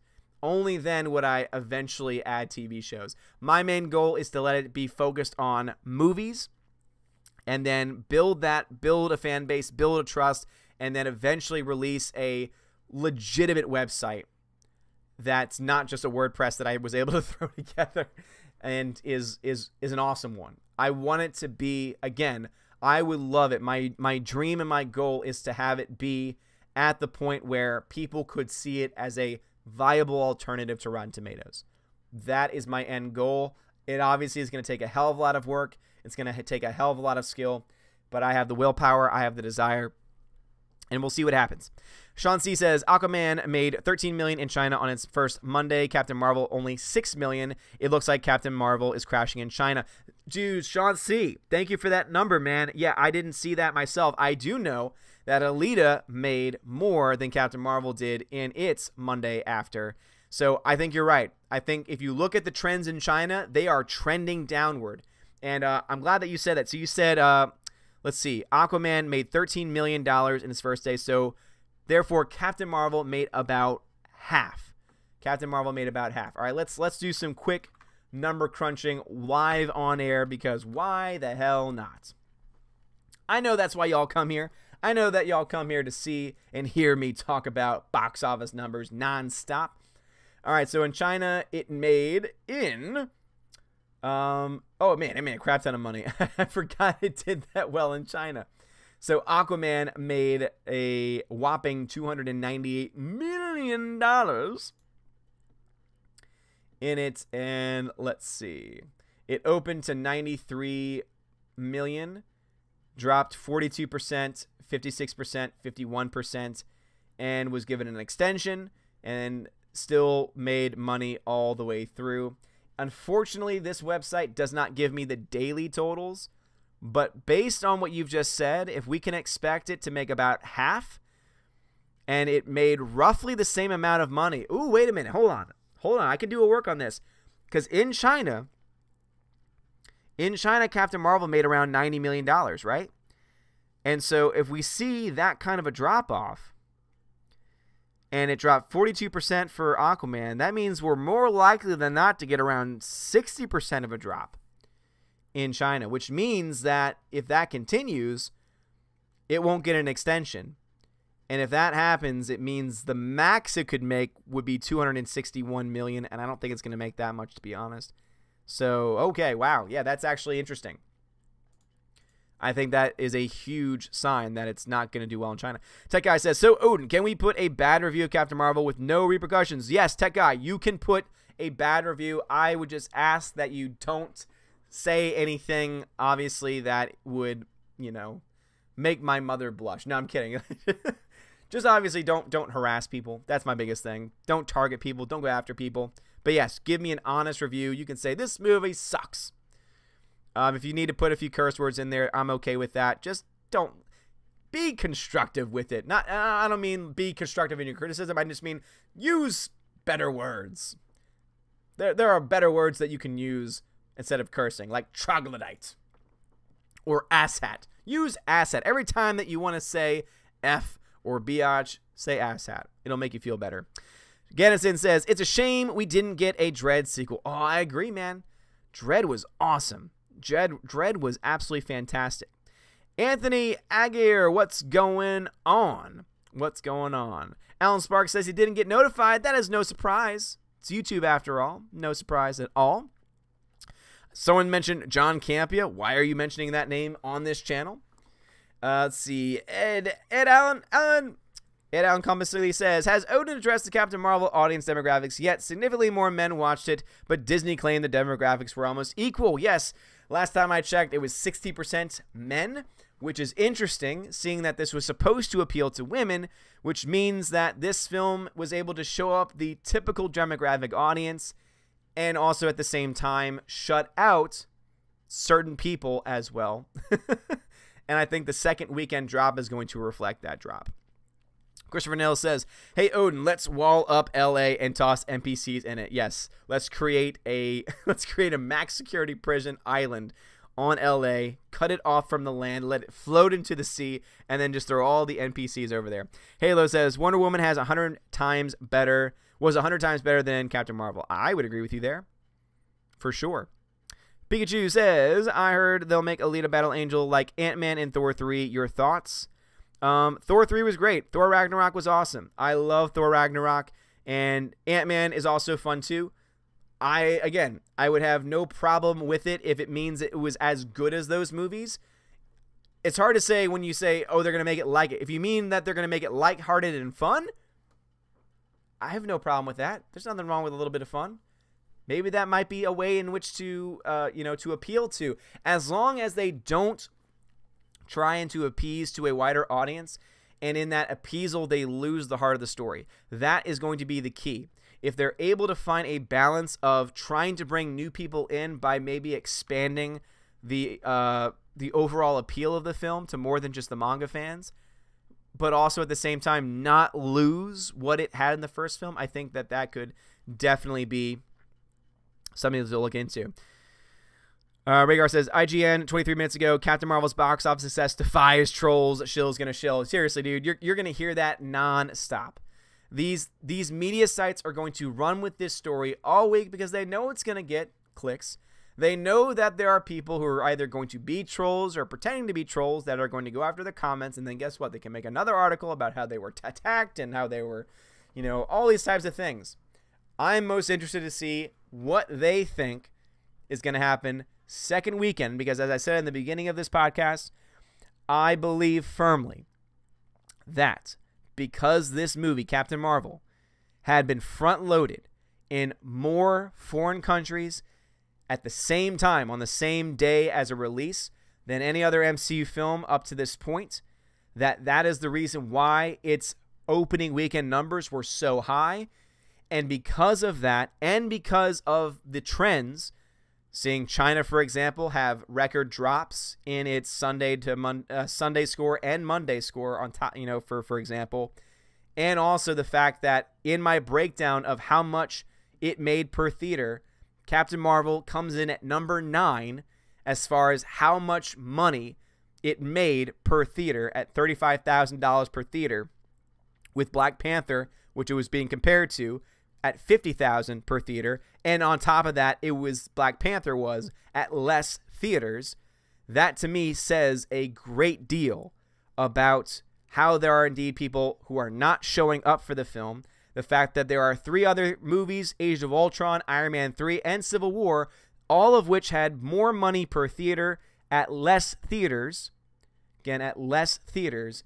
I think that shows to me there is indeed a domestic problem that it's going to have to overcome next weekend.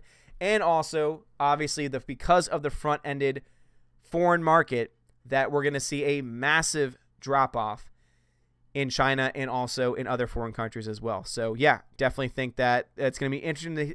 It's going to be interesting to see how they spin it, because they're going to spin it. They've been protecting this movie since day one, and they are going to spin it until they're blue in the face. I'll wait until we get the actual percentage drops. I'll wait until we get a little bit more information so I can make an actual projection. And if it's as big as I think it's going to be as far as the drop, especially in China, we could be looking at a film that's going to peter out and not have legs, and it could be historic. Speaking of history, could happen. Could very well happen. Let's see. Aiden Vickery says, hi, if Alita gets close, wouldn't a sequel make sense to Disney, as Motorball is a park ride in waiting? Yeah, you know what? You have a point there. I would say it's really up to Disney. I think that Disney is going to have to work with James Cameron. James Cameron is not the easiest man to work with, so who knows? However, I can say that if there is indeed a strong fan basis, which I know there to be, just on the people that I've talked to on a daily basis, I think that fan bases are the ones that oftentimes are able to get things done that in other situations would not happen. And I think that the fan base for Alita is strong enough to will the movie itself to becoming and getting a sequel. Christopher Mills says, Odin, let's build a wall around LA and throw NPCs in it. All right, got that one already. All right, so let me go back up in the chat. Did I miss the 1s and 2s? Oh, here they are. Here they are. All right, so I got some 2s, some 1s, some 1s, some 1s, 420, some 2s. I got some over 9,000. Pikachu fan says, how would you feel if they decide to make Alita sequels as Ant-Man and Thor 3? All right, answer that question.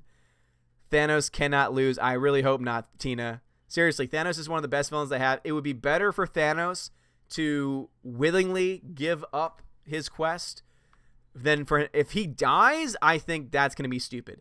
If there's time travel and Thanos dies, that is, I think, going to be the thing that leads a lot of people to leaving the MCU. But yeah, Nebula for sure. Absolutely Nebula. Aaron says, what if Thanos doesn't need a takedown? What if it's not the villain in Endgame? Hey, I think that's, hey, you know what?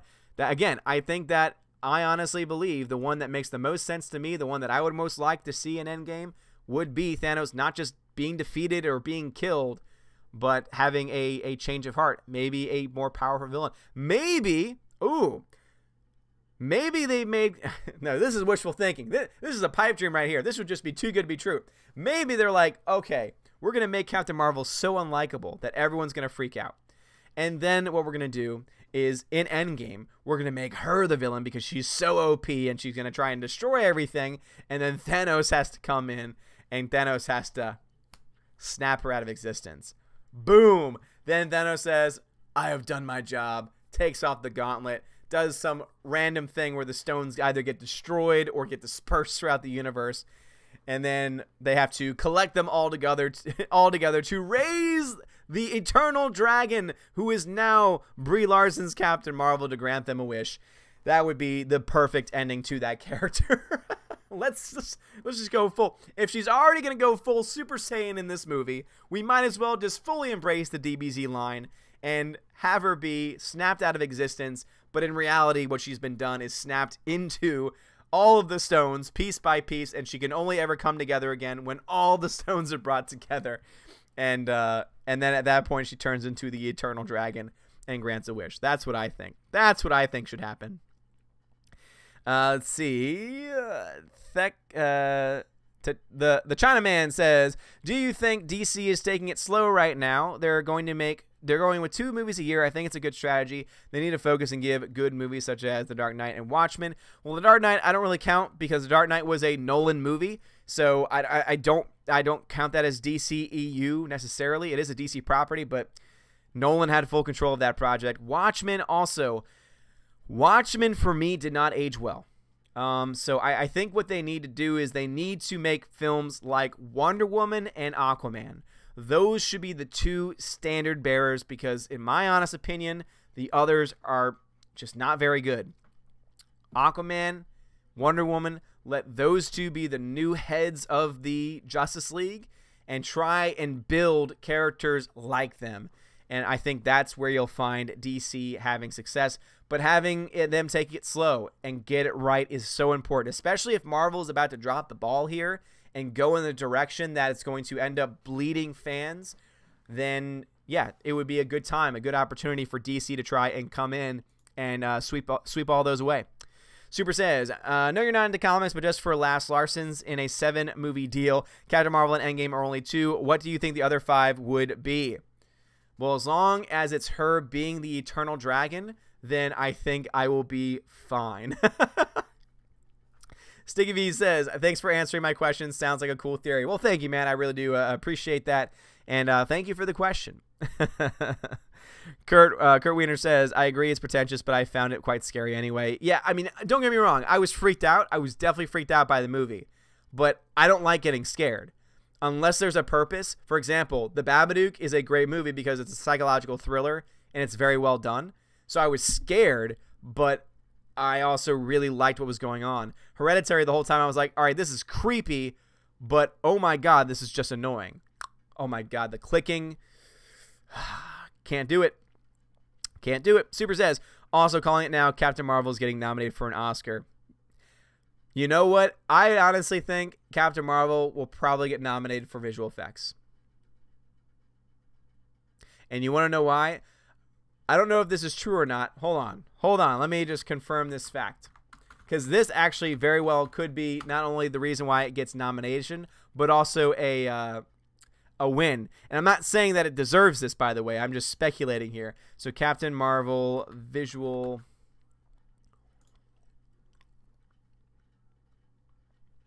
effects.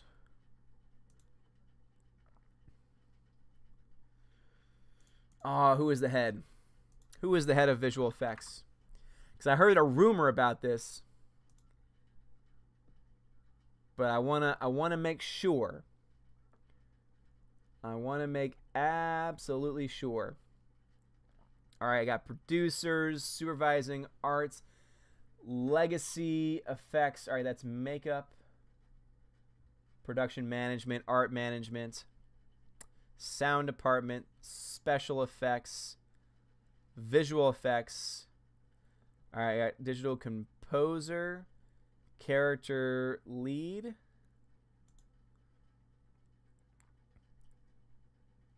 Is this the one? I can't tell.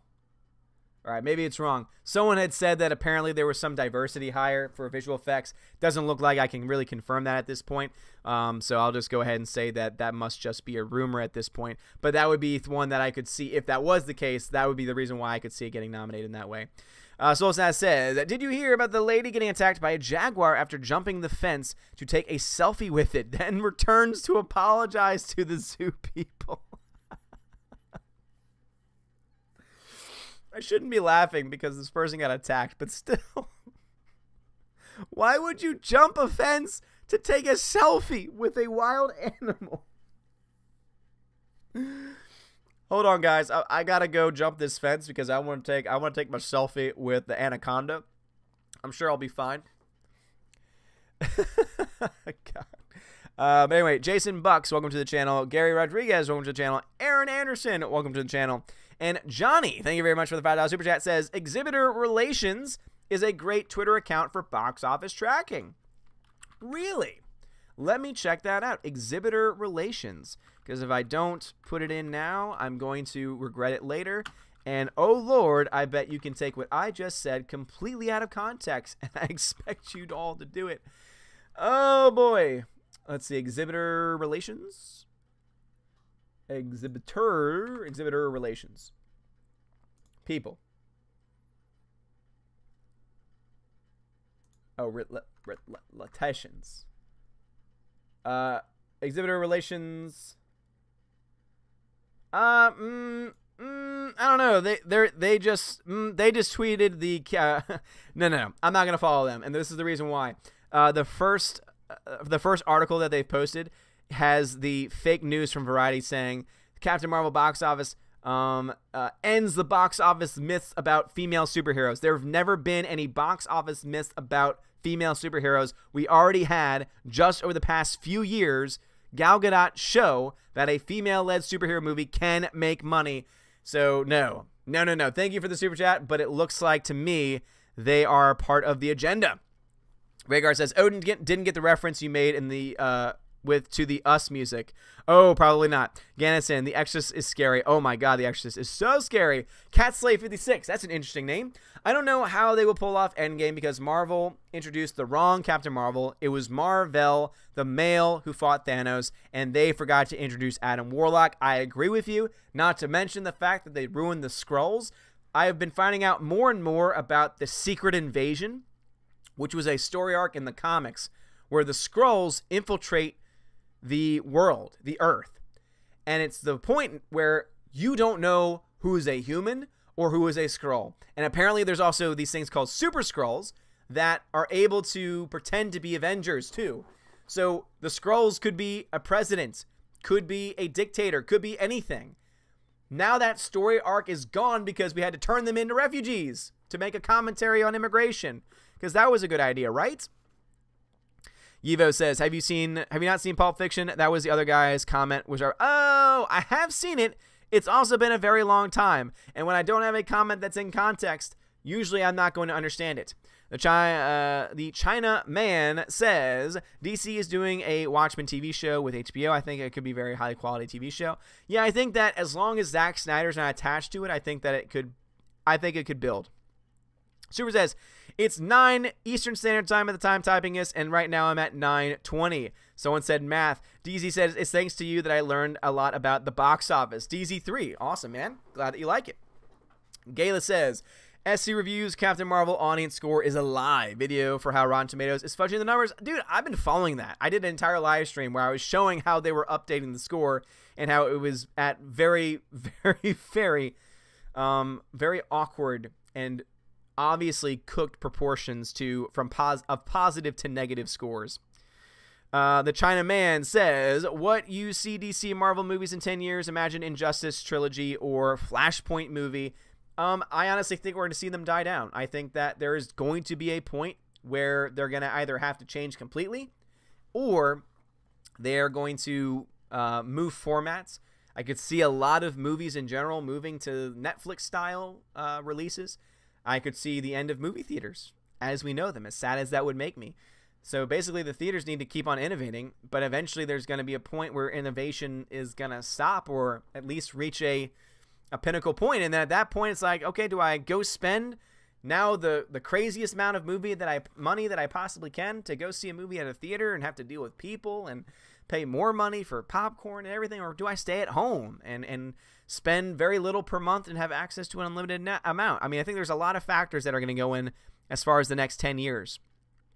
It's going to be very interesting. I think theaters are still going to be around in 10 years, but I think it is still interesting nonetheless. Tina says, we have 4 1s, 18 2s, and 1 of each 3, 420, 29,000, and 666. All right, cool. So that tells me that people think that I should at least make it available as a podcast. Who knows? Maybe more people will fall into it as well. But for the 4 1s, I will go ahead and try and do that for you as soon as the video processes. I'll see what I can do and how I can get the audio uploaded, because that could be fun. I already do a podcast for my patrons, so it'd be really cool to be able to take a show that I do for the channel and not only have it available on my secondary channel, but also on the also available as a podcast as well. Podcasts are fun. I like listening to podcasts. They are a fun time for me to listen to, and I think that it's just overall it's a good time. You know, it's a good time. Speaking of which, let's see, where is the Welcome to Asgard channel? Have y'all helped me reach the peak? Have y'all helped me reach the mountain? Let's see. Current count. The current count is 965. Oh man, we are 45 subs away from 1K on the Welcome to Asgard channel. So, please think about it. Think about it.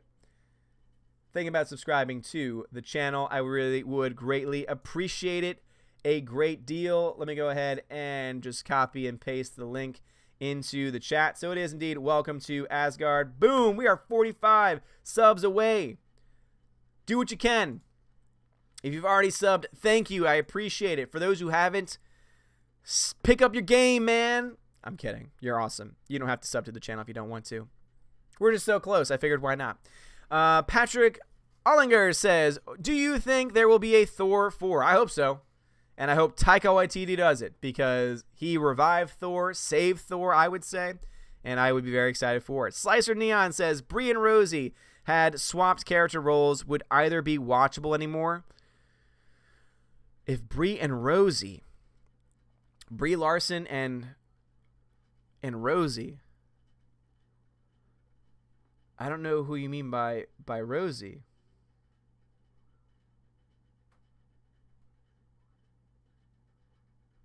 I'm not sure. Let's see. The China Man says, what comic book movie you think is the best ever made? My current top favorites would be Winter Soldier, Guardians of the Galaxy. I personally also love, I see a few of you unsubbing. I see some of you subbing and then unsubbing. And Guardians of the Galaxy I really like. I also really enjoy, I actually really like The Incredible Hulk. It's, to me, a very underrated MCU film. It's not perfect, but it's an underrated one. I love the first Thor film just because, obviously, I'm Odin and I have to. But it is also, it's a fun time. And I'm trying to think of anything else. Infinity War, obviously. Civil War, Infinity War, all those are good. Anything the Russos have done have been pretty good.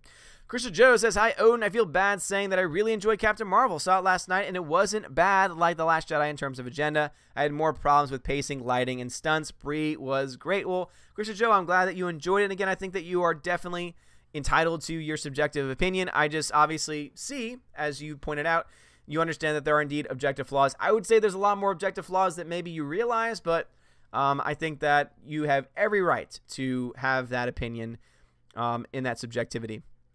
James Cox says, I am former noveler and Xboxer. Let's discuss your blog. I can do it, team. Well, thank you very much for letting me know that. I am at the point where I'm trying to be careful with everything, just because right now I'm keeping everything in-house until I know what to do, and then I might try and reach out and hire some people or do something like that. All right, well, we've been going now for an hour and 48 minutes, so let us go ahead and get to the live chat and start to wrap things up. Soulside says, are you going to check out What We Do in the Shadows TV series when it comes out? I did not know that was a thing, but I will, for sure. Rosa Salazar. If Rosa Salazar and Brie changed places, oh, no. I don't know if either actress would be right for either role. That would be my problem. I don't think either would really fit with those roles. Slicer says, I meant if the actresses for Alita and Captain Marvel took the opposite roles, would the films be ruined? Yeah. Yes, I think so. As much as I love Rosa Salazar in the role of Alita, I don't know if she could be, I don't know if she could do it. And also, here's the thing, Slicer. It's even more than just Brie. It's the directors.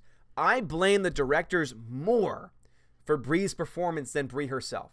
I think that she got screwed over by having some really garbage tier directors. And people can defend them and say, oh, but they've done great work in the past.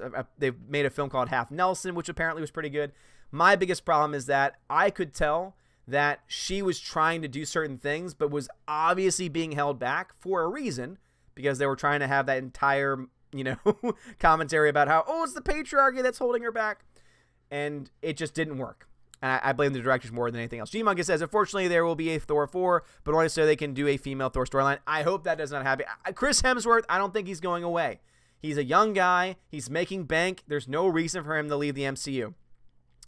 Interdrap Production says, The Incredible Hulk, my lord. That's one film I hope Disney goes back and turns into a special edition so that Ed Norton's Hulk matches Mark Ruffalo. I don't know. I like it as it is. I would like to see it kind of get spruced up a little bit. But overall, it's a good one. Overall, I actually thoroughly enjoyed it. Is it perfect? No, but it's a fun time. It is still a fun time nonetheless. All right. Can the MCU leave? I don't know if the MCU can leave. But anyway, guys, thank you so much for joining me on tonight's episode of Welcome to Asgard. It's been a ton of fun, so let me go ahead and just shout out my patrons before we call things a wrap. So a huge shout out to my man Dion, A Great Jedi, Adam Shahan, Albertus, Delete System 32, Edward Coleman, Enrique Evangelista, Entertainment Hacker, Frank the Tank and the Shahan Wiener Dog Clan, Harold Francis, the Hunka Chunky Funky Monkey, Inflamed Wood, Intertrap Productions, Jason Clark, Jeffrey Toon, Jonathan, Laura Story, Matthew Kadish, Mr. Peabody, and his evil twin, Outpost Dyer, Perpetual Punster, Projar Sarif, Proper Jeremy, Shang Long, Sir Lance Elato, Teodora, the DJD Show, those two ball guys, Tina B, and Wolfgang Lounge. You're all amazing, beautiful people. CF Production says, who's your favorite Hulk, Edward Norton or, Mark Ruffalo? So, if you mean actor that plays Bruce Banner, Mark Ruffalo, I think, plays Bruce Banner pretty well. Overall, between the two, I do like Edward Norton's Hulk, actually. I don't know why. Michael Fisher, be excellent to each other. And party on, dudes! I got that reference. Aiden Vickery, keep up the good work. You keep up the good work, Aiden. Great talking to you on Twitter all the time, man. 8-Bit Snake Boy says, awesome as usual. Thanks, all father. Thanks to you, 8-Bit Snake Boy, for stopping by. Dion says, and you can donate through Odin by PayPal. Dion, that is correct as well. I think the link to the PayPal is down below. So, again, whatever way that if you want to donate, you can do. But there is indeed a super chat that I need to get to. Don't worry, I did not forget you. I saw it. Carlos Crespin, thank you for the super chat. He says, why is sci-fi so niche in the U.S. outside of Star Wars and MCU? Imagine how much better Alita would have done in the box office. I don't think it's sci-fi nonetheless. I think it's a specific type of sci-fi. I really do look to the fact that it is based off of a manga. And if we know anything about anime and manga, those do have niche audiences. Those indeed do have niche audiences. And so I think the problem was not that it was sci-fi, but that it was because it was based off of a manga, and also that because they went the live action route and not the animated route. Here's the thing.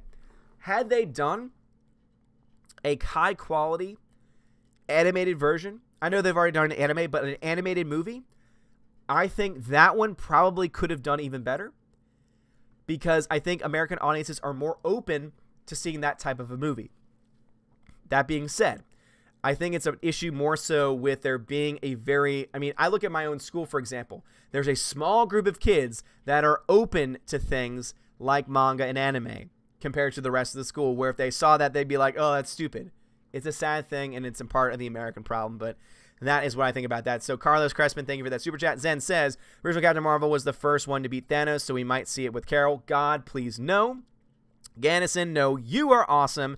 All right, guys, so that is going to be a wrap for me on this episode.